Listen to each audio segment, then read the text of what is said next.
Yo, everyone, welcome back to another episode. If you've been following the news, you'll know that England has been seeing a notable rise in, well, some may say far right protests. And, in our own community, in the South Asian community, and just the ethnic minority community in general, we've been talking a lot about it.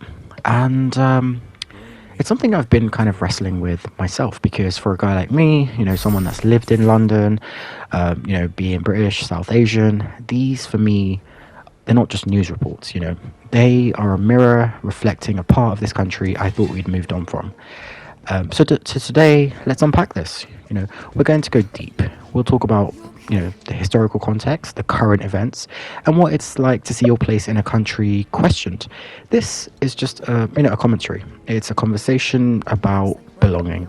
So, firstly, let's establish the facts. Over the past year, it's clear we've seen an increase in these organized marches and demonstrations by various groups, a lot of nationalist groups, and they're often, fueled by specific events, so like migrant arrivals via the small boats, broader, issues like economic anxieties, and the rhetoric, it is quite consistent. It's always, England is full, immigrants are the cause of our problems.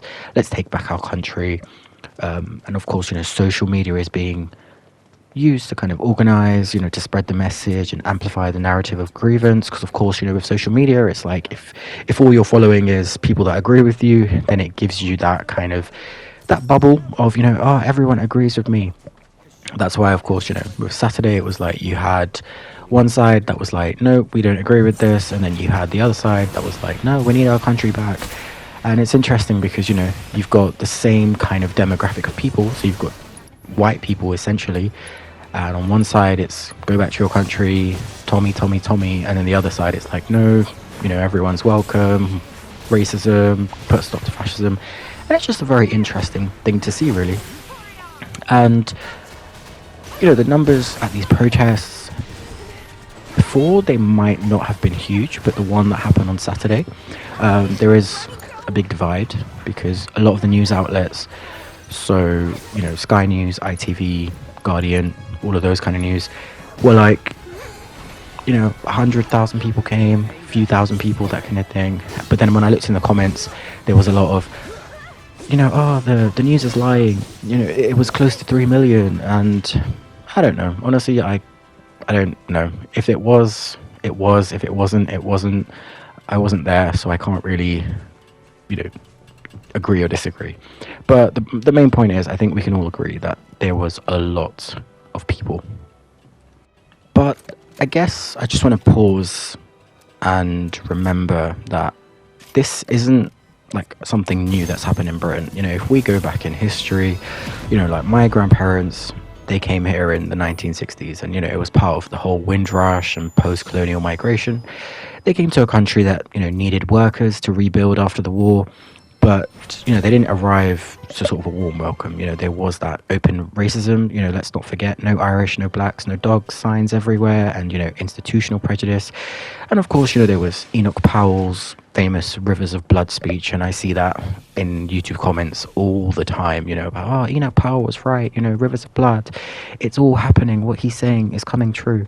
And I do think to myself, like, if you do spend, like, if your feed is just things about anti-immigration and migrants and things, then are you more likely to kind of believe that his speech is real, or is it actually real?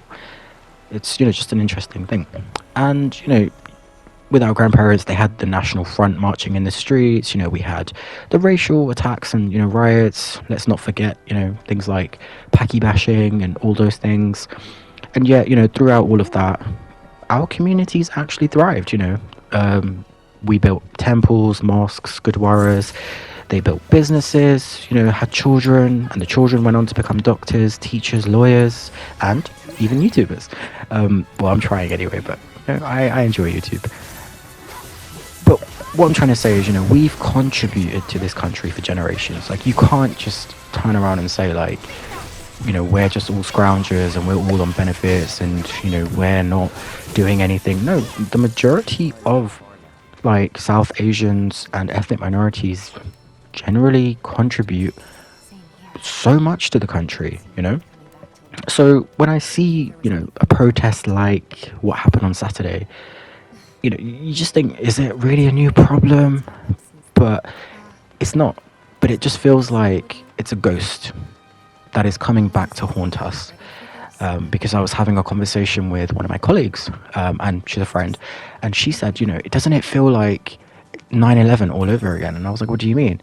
And she goes, think back how we were trying to, like defend ourselves back in 9/11, saying, oh, like not all Muslims are terrorists, and we don't all believe in that, and da da da da da. And I was like, yeah, you know what? It's quite true. It does seem like it's the same thing over again. 9/11, 7/7, where we, some ethnic minorities are kind of feeling like, do we need to kind of educate, and do we need to change up the rhetoric and make people believe once again that we are the good ethnics, we are here paying our taxes and contributing. And I'm there like, is that actually the case? And this is where it kind of gets personal. So when you're British and Asian, or British and black, British and Chinese, whatever, ethnic minority, whatever minority group you fall into, before you have British, you spend your whole life, navigating two worlds. You're too British for your family's country of origin, and sometimes you're not British enough for this one. You've mastered the accent, you support, the England football team, you get the references, the history, but then you've got people protesting and shouting things like, go back to your country. And honestly, it just makes you think, like, what is the point? Like, what is the point? And I can't lie to you, when I saw some of the videos and some of the comments, and people were sending me like posts on Twitter and things, and I was just there like, do you know what? I'm so over it. I'm so over this. Like, how is it even now, after all of these years, like we're still having the same conversation? We're still sitting here thinking like, do we need to prove something? Do we need to prove our worth? Do we need to prove our value? And I just think, nah, we don't. Like, for me personally, I'm exhausted, because as far as I know, and everyone in my community, I know that they do their part. They go to work, they come home, they look after their kids, their family, and they do their thing. But it's also, I don't even know if I can say this, but like, this is our country. We've grown up here. We were born here. I mean, I came here when I was 3, but I know this country more than I know my own country. And I don't know, I reckon if I died here, I'm probably going to get buried here. And it just, makes me want to ask questions like, where am I supposed to go? The message is, spoken or unspoken, is that my Britishness is very conditional. That's what it seems like. It's a passport with an asterisk. This feeling of like, so many people across the country, and they live with this feeling every single day. And these protests just bring up that quiet anxiety to the surface. So, in the previous video where I was talking about like how we see the flag and we just think, oh gosh, can we go to these places? And it's really funny. Like, so you always hear this rhetoric of, oh, in ethnic minority communities, we have no-go zones. So this is a Sharia law zone or whatever, and white people cannot enter here. But it's like, now we're feeling the same way. We see the flags, we see everything, and we think, oh gosh, are we allowed to come here? Is this somewhere we are allowed to go? So it works both ways, So what's really going on here? And the thing is, it is too simplistic to say that everyone in these protests is a bad person. I'm not going to sit here and paint everyone with the same brush, because that then makes me no better than quite a lot of people. If I'm going to start saying, oh, all white people are racist and all white people are bad, that's not okay, because you can't paint everyone with the same brush. But clearly, there is a deep vein of, economic and social anxiety, which I get. People are frustrated. They can't afford things. Things are a lot more expensive. So when you are seeing posts about, how migrants are basically getting like £70 cash on the weekend, and phones and all this, and NHS appointments and dentist appointments and things, you do think to yourself like, I'm here struggling, but these people are just coming over and they're getting everything. And of course that will incite some frustration and some anger, and that's why, I can see the reason for people going to protest, because it's very unclear. I'll be honest, it is very unclear what is happening with these migrants, or what they are getting. I don't think the government's ever said what these migrants ever get. So when you don't actually hear the other side, you're ultimately going to think, yeah, they are getting everything. But with like the people leading these protests, for example, Tommy Robinson, they're not really, if you think about it, they're not really offering any solutions to the cost of living crisis or the NHS backlog. All they're really doing is just offering a scapegoat. They're saying it's not the politicians or the system that failed you, it's the immigrants. And that's been the same thing for God knows how long. It's always someone's fault. It's never the government, it's never the Conservatives or the Labour or whoever the hell's in power. It's never Keir Starmer or before him, Boris Johnson. It's always, no, it's the immigrants. They're coming over, and because of them, that's why our lives are so bad. But it is actually, if you think about it, a very dangerous and old lie. And the reality is that the communities most affected by this austerity are often the most diverse. And migrants generally are often on the front lines of, very services people are complaining about. So, for example, nurses, doctors, and care workers.